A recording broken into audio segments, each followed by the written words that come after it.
I mean, things do get changed up, especially when you get to like the main stage. We always say like the majors and TI have their own like in little small meta that starts getting created. And now we're seeing like the Shadow Demon Luna creating that type of meta, so that might influence these teams to change their drafts up just in a slight margin. And that, I mean, that is always an intriguing question: is what have we seen established outside of the SD Luna?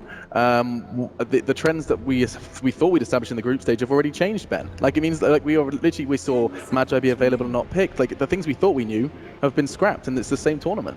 Yeah, and no Warlock too. I think Warlock. NP had like an extraordinary run with Warlock just in October. And nothing's changed. Yeah. No Veno either. Yeah, no I was pretty Veno. surprised there's literally zero Veno. Yeah, what is the deal with that? Because that was, like in the groups, it was pick Warlock win game, now it's pick Shadow Demon win game. Okay. I'd rather they pick Warlock, at least it's exciting to watch, for Christ's sake. 3 of the heroes that we talked about are Oh my goodness. switched up. Oh, get wrecked. And now, okay, first pick Omni Knight. Interesting. So NP did have very good. I think it was versus MVP. They played the Warlock or the Warlock Omni Knight combo, and it was extremely powerful. It's too early for Santa hats. Take it off. It's never too early for Santa hats. Alright, maybe no, it's December. Come on. It's close enough now. Okay, December 8th. You're humming Christmas songs downstairs. Yeah, What that's are you to literally what talk? we're singing. Although we're singing the Mariah Carey one. Yeah. So it happens. It's dark down there, y'all. Anything can happen. I like this opener a lot versus MP. The Warlock's out. I think Warlock Omni have kind of been their 2 heroes that I think they've been utilizing a lot recently that really haven't been touched too much by other teams. Magi. Magi Jug. Yeah, Jug, safe pick overall. Omni's actually a great matchup for Stet too, so maybe they're expecting NP to go for that route. So we've normally seen Bat and Ogre We're banned out, back to what we believed in. but we're yeah. back into this. Let's just hit the Bat, take the Ogre. Good solid heroes. Yeah, Shadow Demon's Solid. banned, so we're back to our group stage heroes. That's Yeah. for sure. We'll get Warlock's banned. We'll get Jug. It's kind of straightforward at this point. Sounds like Yeah, you're doing. I Sounds like like you're that. doing a Charlie impression or something over there. It's actually a very intriguing contrast to look at when you see no SD and immediately suddenly welcome back Bat Rider, welcome back Magi. Yay. NP do have to worry about playing too greedily. They were just talking about Pugna in the interview in EHOME. They are one of the most successful teams with the Pugna, and they are not scared to push you early on. Even not in this patch, they've run Pugna a lot. Yeah, and paired up with Omni Knight, it's always very good. Like obviously you have extra sustain, you have repel, so you can be the needed frontliner, not to have to worry about just getting bursted down quickly. And then they even have like the vision game with Bat Rider. They have like that initiator to kind of just throw it off a little bit from NP. Do you think that, I mean, Luna without SD, do you think she's still, like, worth picking? For Sylar, yes. Yeah. I think it's one of Sylar's best heroes. Sylar, I think, is like Weaver, Luna, Morphling, and Pugna, probably. Those are his best 4 heroes this patch. Why haven't we seen much Morphling so far? Like, to me, Morphling is one of those heroes that is super slow. good, but too slow. All these games have been like 20 to 30 minutes, and a lot of them have been 20 to 30 minutes, and Morphling just doesn't have time to have this impact on the game. There's a lot of grouping up as well. Like we saw in the multiple series, we see like 5-man units kind of running around. Morphling does not really, like, of course he can split push, but he can't really join your team fights in that manner. He can have a replicate with you and then join in with like that, but if he's alone, he's susceptible to ganking, and he just takes a long time. Needs like 1 or 2, like 2 items, even more than that, to become a relevant force. NP, recognizing the kind of push thing that we're mentioning, they ban out the Luna and the Terrorblade. Sylar specialties for sure. But Pugna. But Pugna's still there. I think Pugna's going to crop up. They seem to be quite happy with it. I mean, if we recap what he did say in the interview, Lanham. They also ran Enigma at the group stage. Also a very unusual pick. I think I saw it banned once, but hasn't been picked. Yeah, pretty much the only team that gets banned versus Zhao 8 Team LFY. Just because he loves the hero and he works really well around it with his team. Rubik ban. I mean, that's just a stable hero. We've seen it in multiple different instances. Obviously, with an Omni Knight, you really want to get rid of that. The one thing that kind of I feel maybe I don't want to say deters EHOME from wanting to pick the Pugna is just that Omni Knight or Juggernaut already has a reason to be building Diffusal for Omni Knight, and Diffusal overall versus Pugna can be pretty solid, be able to remove the Crepify instantly. Yep. I'm just looking for the head-to-head. I believe these guys played recently. They played at Beat It, right? They played the Summit. They played at Summit as well. They played at Summit, okay. Yeah, I found it. Okay, so it was a 2-0 to NP at the Summit. So head-to-head does go in favor of NP, albeit We did see a 50% odds on the desk. We saw we're close to that in the world of social media and in the crowd as well. I like that we did a crowd vote as well earlier on today. Weaver's back. Kind of Weaver. I was going to say, this is the question we find ourselves asking every time a Weaver is brought up. Weaver? Is where does it go? And there's no Dro. Ho, ho, ho. Yeah, there's no Drow, so more than likely it's going to be played in like a core role, and this Jug looks like he's probably more than likely going to be going in the mid lane. Yeah, well, there's not that many good heroes versus the Batrider, but both of their cores are very solid. Versus the Batrider, you often see Weaver banned out as soon as the Batrider comes out in the first phase, especially because Oracle's kind of nowhere to be seen. Yeah, Vengeful Spirit, like none of the supports really counter Batrider anymore, so you have to pick a core that does well versus him in the lane. And so when they start, I mean, they have EHOME have not showed their hand at all, right, Ben? Like this has been, it's still very, very right now flexible. Though, we should see. I mean, you know it's an Omni support, right? Yeah, but we should know whether or not they go for push or not. Yeah, this will probably dictate it. They were very well known for pushing with a Wisp early. It wasn't like the Wisp Tiny or Wisp CK that we've seen. It's just like Wisp Chen, Wisp Bristle, the ones that knock on your towers very early on. I wouldn't be too surprised to see them pick up Bristle. They like Bristle a lot. They run Bristle mid. I think they're the only team that does that. Okay. I don't think it's particularly good here. But they could do it. But they could do it. It's good if they want a hero to like that's up in front that can hit towers. Or they could Pugna. Or they could Pugna. I mean, we'll learn a lot. Is this when it would pop up if it was Pugna time? Or fourth maybe? Okay. Yeah, not quite yet. Not ready yet. There's no heroes that Pugna's like particularly good against. I guess they have a lot of physical damage, so you could defensively decrep, but that's like a very small thing in the grand scheme of things. Their anti-push is pretty weak though. Oh, that's a hero I was not expecting to see. Wow, that was not at the tip of anyone's tongue. Bane. I was gonna like say maybe Disruptor just to have like that type of thing for the Weaver and more team fight, but Bane, very lane dominant hero.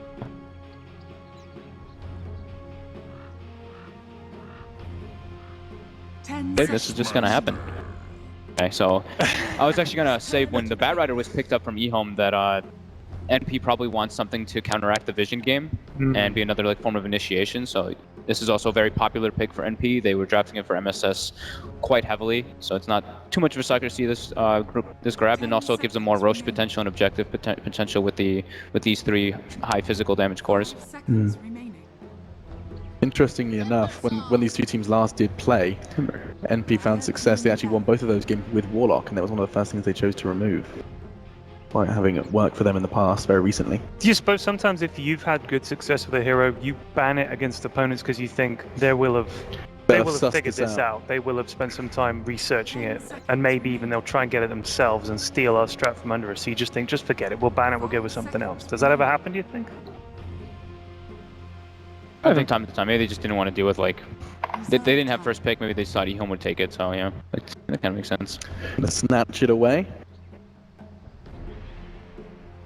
Timbersaw could have issues. We saw earlier in this tournament just Juggernaut solo killing Timbersaw in the lane, but overall, I don't really think they have good solutions for the Timbersaw. Not that much magic burst. Their lineup's like very heavily based around physical damage. Even with Bloodlust, they're gonna have issues. I think with the Omni Knight involved, especially. Absolutely, this is what we saw WG do that with the Omni Knight behind the Timbersaw, and there was nothing they could really do to kill that guy. He just had so much sustain and so much survivability.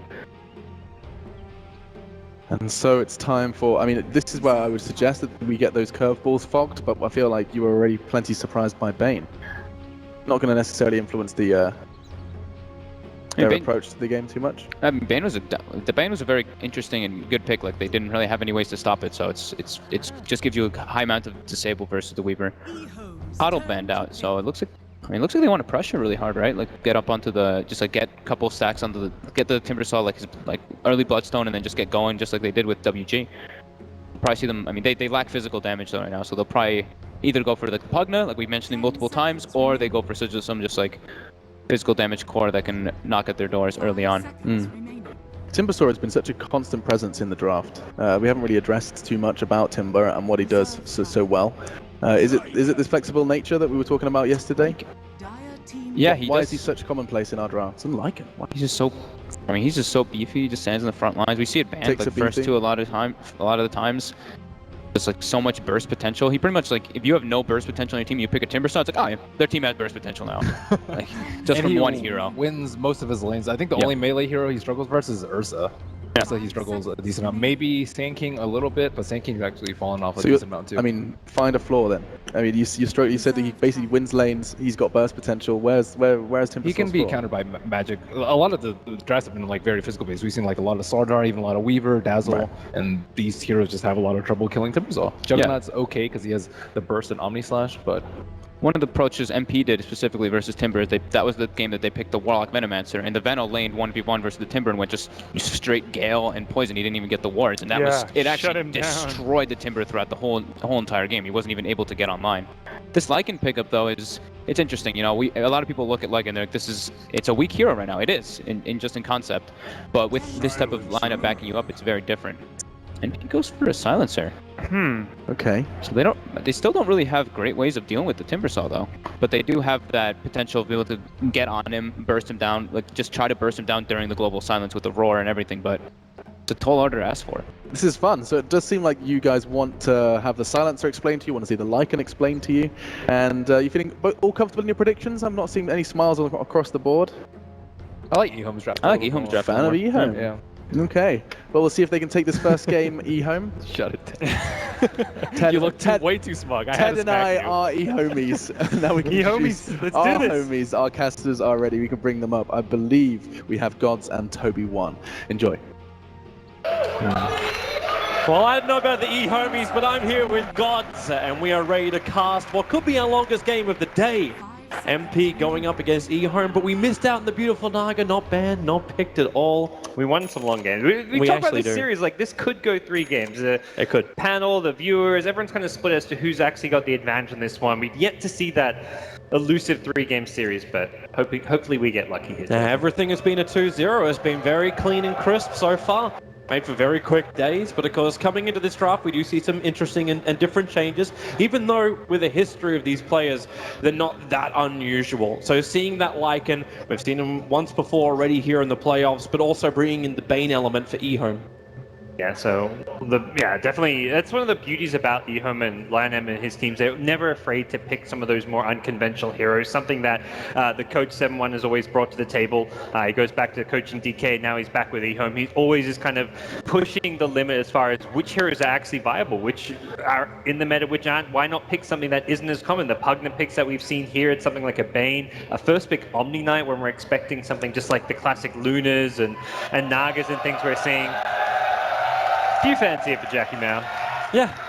They're gonna have some fans. It's very, very rare we get to see a big Canadian flag thrown across the stage at an event. That was something different. I was looked up at the stage and like, well, that's a big Canadian flag. That's right. It's actually appropriate compared to the American flag of DC. Careful, Toby. For now, we've got the crowd on our side. 5 non-American players. It's fine. We'll have a team fight. And we'll be good as gold again. But it's actually interesting you brought up the Pugna pickup from eHome to actually have that element of push. We were discussing it at the end of the eHome's draft. How is eHome actually going to win this? You saw their first 4 hero picks, and not a lot of it allowed you to go high ground with that final core. And then you get the Lycan pickup. This is kind of like that answer. If you can get that really great team fight, the question is, can you get through the laning phase? Yeah, they were really lacking anything to hit buildings with until that last pick, and the Lycan solved that problem. They're still lacking a bit as far as the burst damage goes. The Timbersaw is the one hero that has to stay alive in the fights if they want to get kills. Like, you lasso someone, you grip someone, it's not going to kill them by itself. It's got to be Old Chicken coming through. We saw some great Timbersaw plays yesterday, especially coming out of WG Unity, and that's kind of the role Old Chicken's going to have to play. It's one of those scenarios where he may become more like the carry in some ways than others. I'm going to curse him up. AUI can start with a little bit of a body block. Old 11 will walk out. He came in here as a harassment game up against Rose, and also to stop the initial ward placement from the silencer. Shikuchi, does AUI think he might even have this? Old 11 back behind the tower, but nope. Garter is there to hold his hand with the purification. The next question I have is, did Rose work out where that observer ward was placed? They did ping the Batrider, and yep, they did. So that's an early observer ward victory there for NP. Yeah, nicely played. They also popped the initial TP mid of Old Lanham's Bane, so he tried to TP mid to get an observer ward down as well, and that got prevented. So the early smoke TPs, and it is NP with a slight vision advantage come early game. Yeah, they'll be able to watch that top rune area and the rotation coming down from the top lane. And we'll see where Lanham wants to put, because he's still got sentries available as well as his one observer ward. So we'll see where EHOME believe the vision is most essential. And, well, there goes one of the sentries, and it will hit absolutely nothing. Yeah. The big thing here with EHOME's draft and laning stage is they want to contest that offlane. They're sending the Omni Knight up top with Old 11. We saw some similar things out of Newbie when they were doing the IO with the Batrider, and this is a dual lane that can be very potent. When you have a healer to help the Batrider dive for the kills, if he gets a few napalm stacks up, he can get very aggressive. Now, I'm just loving this mid lane. The fact that you just say, oh, we're not going to run the safe lane Lycan. Instead, we put him into the mid lane, work around with the Bane, with Brain Sap. Their sustain is pretty good here in the mid. And that allows the Timbersaw to go one-on-one with the Beastmaster. Careful not to get kited out, but when MSS goes for Axes as opposed to Call of the Wild to start with, it's a lot easier for the lane for Timbersaw. Yeah, Lycan as a hero is actually somewhat more suited to the mid lane rather than that safe lane. He just doesn't do anything to zone out off lanes, which is kind of what, if you want to run like a duel or trial lane in the safe lane, you don't really want to be playing these carries that just hit creeps and don't zone at all. And that's where putting Silo in the mid lane, EHOME decide makes more sense for them. And the 1v1 for the Timbersaw versus Beastmaster should be just fine for them. They're actually probably slightly happy that Old Chicken gets a 1v1 like this, although he's not going to win it on CS. It's not a lane where he can really die until Beastmaster gets 6 and has a teammate rotate in. Not unless he can just push Beastmaster out of the lane with over-aggression. That's another way. But it's top lane where MP are committing more of their players. As SVG was just thinking about a rotation up to top lane to help out. Rose has not had the easiest time of his life. Garda's been really messing up his pulls a lot. This gave a lot of space to Old 11 inside the lane, but with stick charges, AUIs can be completely fine. We'll see the Howl just being spammed out throughout the lane stage. Silo wants to give all 3 lanes as much of an edge as possible, so giving that bonus damage to the Timber in his 1v1, to the Batrider up top, but still, no problems for MP as far as the lanes go. Very even laning stage if you look at kind of where the CS stands right now, and we'll see if there's going to be any breakouts. I kind of look towards that Batrider. Once he gets a few more levels, if he stacks up napalms, he's probably the player looking to get aggressive here in the laning stage. But similarly, Weaver and Silencer, they can get aggressive on the Batrider, and that's exactly what they're trying to do now. Yeah, with the Scarab Beetles down, AUI, he doesn't have another Shikuchi available, and they get rid of the bugs. Garda's always nearby. He was only stacking and looking at rune control for the 2 minutes, came back at the right time. So MP should have been ready for the support to arrive back. But it's just a lot of trade-off to start with in the laning phase. Not a lot more than that. Burning of consumables, and once they start to dissipate, then we'll start seeing a bit more of an opening for potential kills. Both teams really just testing the waters, like poking and prodding, like trying to harass, see how their opponents react. It's one of those kind of just, all right, you're in game 1, you want to kind of just test how things are going to go, how aggressive are your opponents going to be, especially in that old 11 off lane with the Batrider. We're seeing most of the aggression happen, but Old 11 falls back, farms a double stack. He's now level 4, so he can heal up and go to that top lane fresh. He's going to have full HP, full mana, and this is where this top lane can get really problematic, especially for the support of Rose. He needs to be very careful about his positioning with a level 4 bat and the repel as well as purification up on Omni Knight. Gives a lot more safety when you want to go for that initiation. Old Chicken's got himself a bit of a stack on the bottom lane, which has been denying up a little bit of the experience too. That's why MSS is not as happy. Middle lane, a little bit of a spin. Envy will be moving back out of this. Well, it's been a while since we've seen the crippling and feeble that is the Bane. There's actually 2 points he's gone into it, so Lanham is really trying to restrict the farm of the Juggernaut. So far it hasn't worked. It's still 17-7 against this Lycan, which is 15-5. Yeah, it should start to kick in a bit more now that it's level 2. That's 60 damage reduction. That's all of Jug's damage gone. Lasting just doesn't really become possible whatsoever at that point outside of using the Blade Fury, so it's actually allowing the Bane to just have the mid lane. If Silo wants to rotate off, go find some runes, potentially just farm up a small camp, this gives Lanham some very early levels, and both SVG as well as Eternal Envy can't really zone him out of the lane.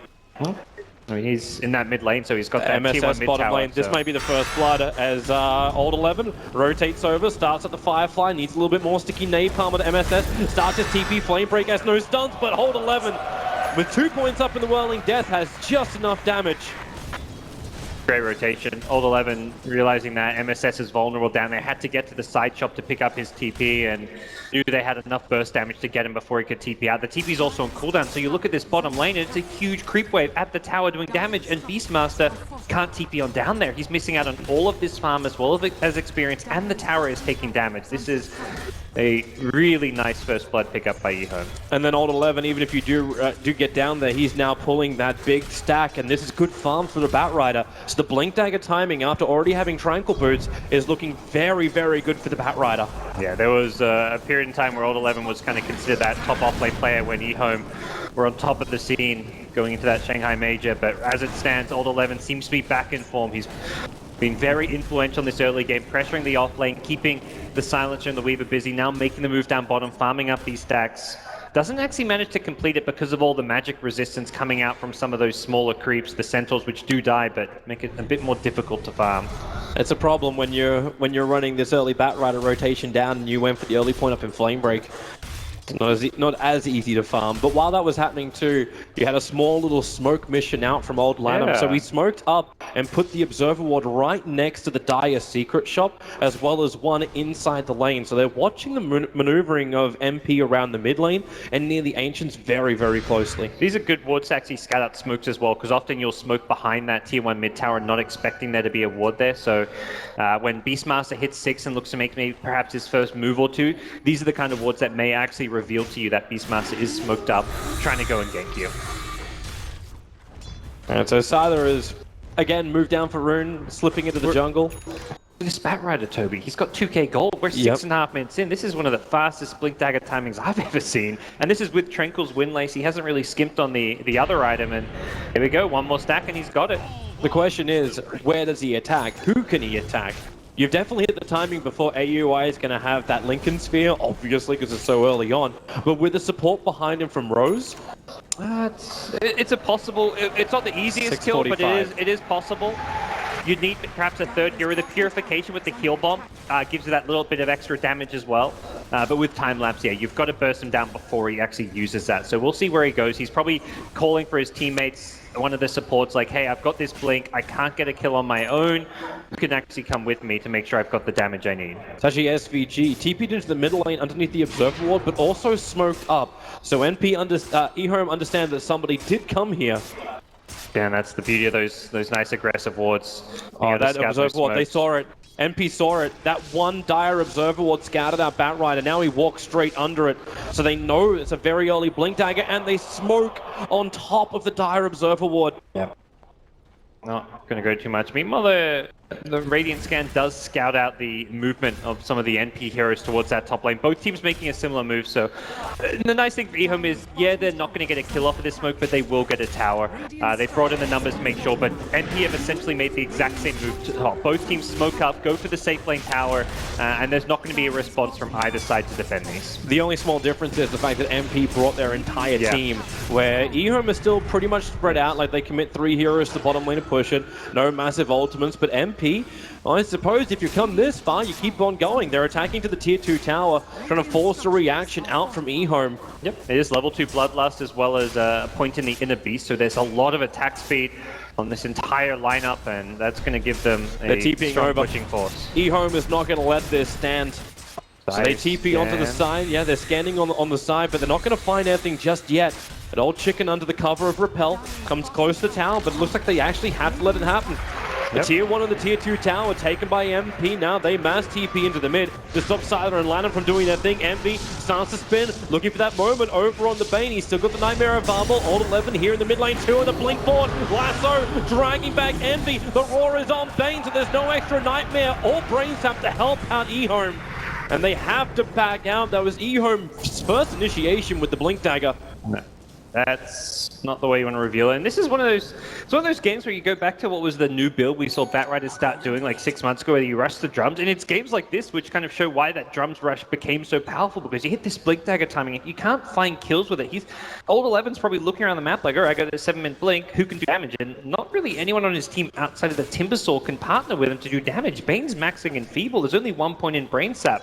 There's no real damage. Omni was level 4 at the time, so only had 2 points in Purification. Lycan doesn't have items, so there was no real hero to partner with him to do damage, so he wasn't really able to find kills with the Blink Dagger. The drums build makes you a bit more self-sufficient. You just go diving in, you get lots of stats, you get tankier, you can do some more damage just by running at your opponents, and this 7-minute blink has not really been able to lead to much for EHOME just yet. Now, the only upside is you can say at least the Batrider's progression is going to be nice through the game, but So far, not that effective, but we were looking to have something like this from EHOME, like a very farmed up Batrider. There's a lot of weight on his shoulders to get that perfect initiation in the mid-game engagements, because that's what will allow Lycan to have his space and just push forward. See whether or not EHOME look to continue to make moves around that Batrider. Envy's trying to take Old Chicken stack. He's got a little bit of help from SVG right behind him, and well, Old Chicken's not going to let him have it.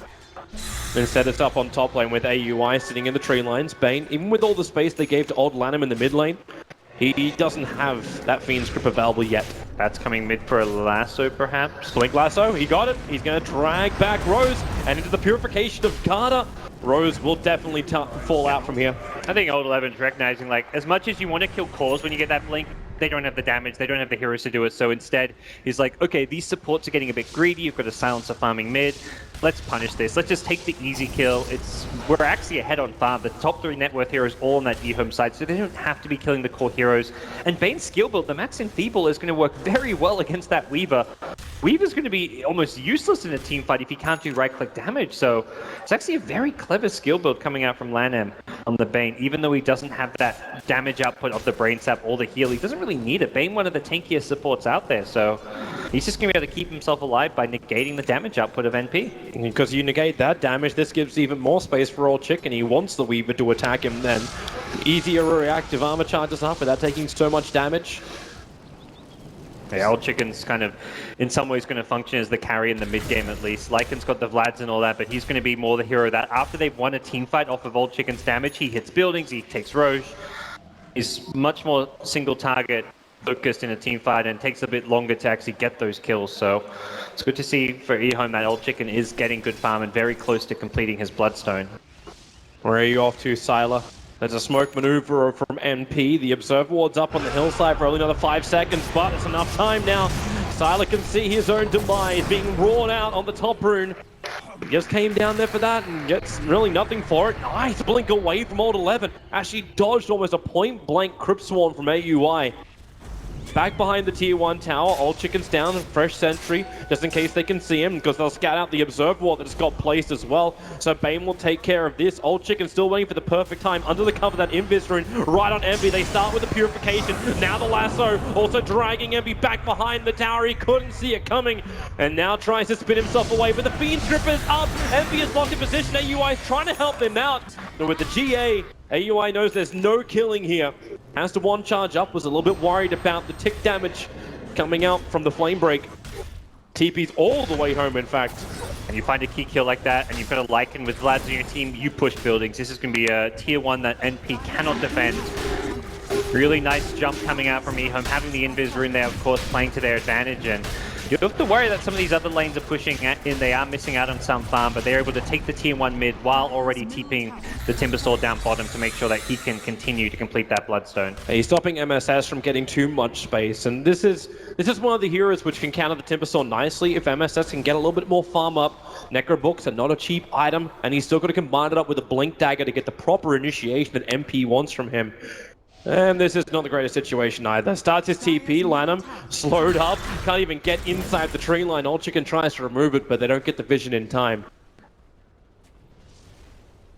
I mean, I saw Escape Beastmaster still not at that Necro one. He's probably the hero that struggled the most out of this laning stage, and so much goes back to that one kill from the Batrider rotation, where MSS missed that big creep wave at his tower. He is sitting, as far as the 6 cores go, the one noticeably behind. He's just down there at 4k net worth, and this is a hero that does need to hit those good Necrobook timings in order to be a counter to the Timbersaw, as you mentioned, or to be able to kind of smoke with his team and push towers. He just doesn't have that items to fight with right now, and NP not really a lineup that wants to sit back and try and farm, because that's where you get picked apart. If you play the farming split style of Dota, that's where Batrider can be the king.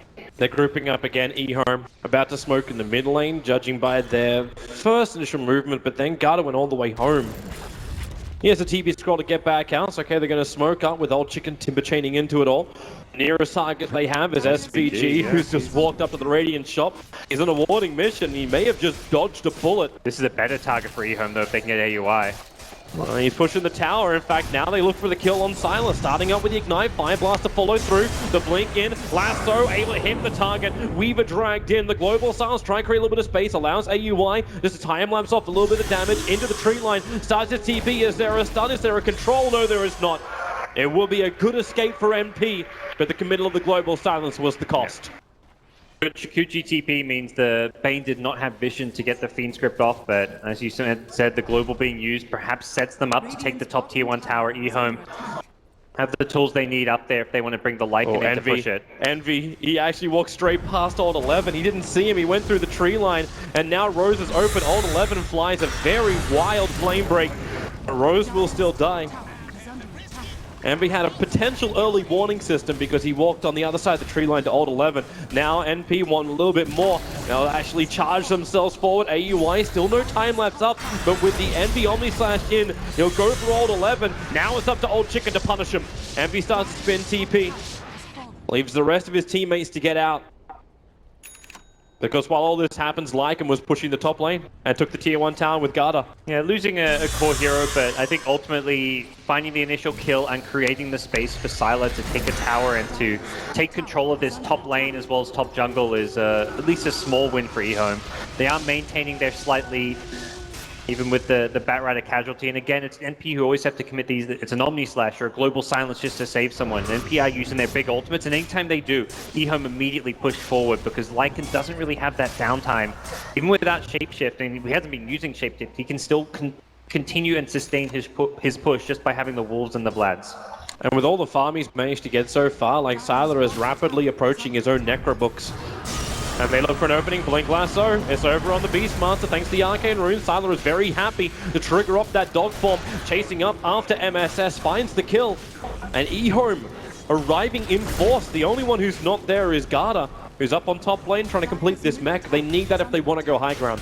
Yeah, they're not in a huge rush to go high ground, but they will be looking around that first Aegis perhaps to threaten and force NP to make some kind of defense. But they've still got a few tier 2 towers to work on, as well as perhaps thinking more towards the level 2 and level 3 Necrobook of the Lycan as kind of their peak as far as being able to push. That's going to be more their timing than right now. Right now they're kind of in that pick-off stage. Find a pick-off, taken out a tower. They're not thinking high ground quite yet. I'll give it time. MP need to find some kills, delay this style of push from EHOME. If they start losing all their tier 2 towers and all their out-of-map control, the 5,000 gold advantage we just saw for EHOME is going to start to rise. And MP done a pretty good job of finding farm for their cause. Of course, the sacrifice is to their offlane in their 3 position, but Envy is pretty close behind the Lycan. Yeah, Envy's doing well. He's got 2.5k gold, close to completing a Mad Stealth he wants. And AUI's close to the Lincolns, but no Dragonlance, no Diffusal, no other kind of damage items. The straight Lincolns is almost a necessity against the Bat, but it doesn't give you any damage output. It's MP's turn. They just smoked on top of a Radiant Observe Ward in the mid lane. No sentry ward being planted down beforehand, so EHOME, if they want to dodge, they can do so. There's observer wards up on the hillside near Roshan. Sylar's keeping the Lycan Wolves just a little bit further to the left, so they can see the Hawk coming in. And now MSS starts with a roar, Necrobooks are up, and they actually hold him! The Nightmare cancelling off EE's ulti. Omni Slash massively ineffective. Now the Guardian Angel as well in the Fiend Strip, keeping MP in position. They're just controlling up the biggest net worth of MP, and that's the Juggernaut. Silence already gone down. They're fighting inside the Firefly. Sylar has himself a double kill, and MP's on the run. The dog, or actually his Old Chicken, chains over. The Chakram slows him down. Whirling Death's available, but of course EE spin back off cooldown, TP's away to safety, so they lose the fight, and now they'll lose Roshan. EHOME knew exactly what was coming. They scanned the rotation through that jungle, up that pathway. They were ready for that one. Could have been a bit dicey for them if they didn't get that Nightmare off on the Omni Slash. If that Global Silence came in before that Nightmare, they maybe killed the Timbersaw then. If they get that Timbersaw, that fight does not go as well as it did for EHOME, but even so, it was a well-prepared, well-positioned fight, and EHOME come out on top. They get Roshan as a reward, and also a nice kind of chunk of gold, which is going to help Sylar get up to the Necro 2 and almost the Necro 3. Man, this is also so smart from Lanham. Like, I know I wanted to see his Rubik play today, and we do have more games for EHOME to play, but just that presence of mind to start with a Nightmare, to know that Global is coming, don't just go directly into Fiends.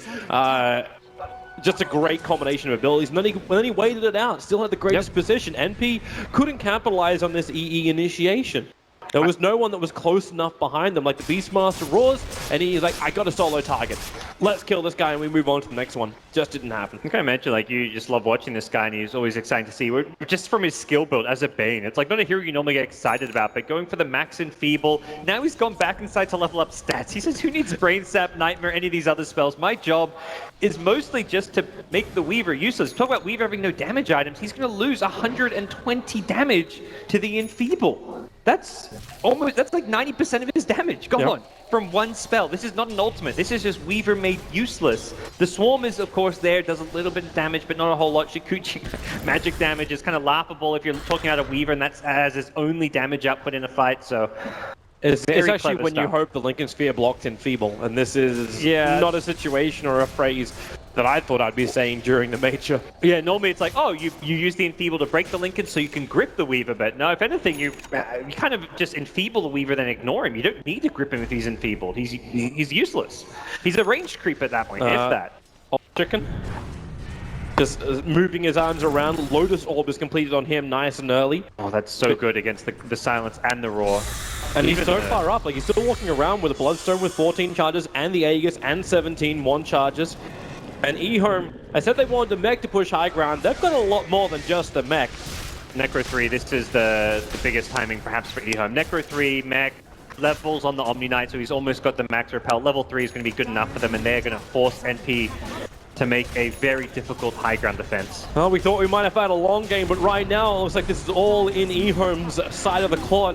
NP, they must defend this. The smoke up, MV and MSS trying to loop around the backside of EHOME and pincer in the team if they can do it. The Rax has already gone down.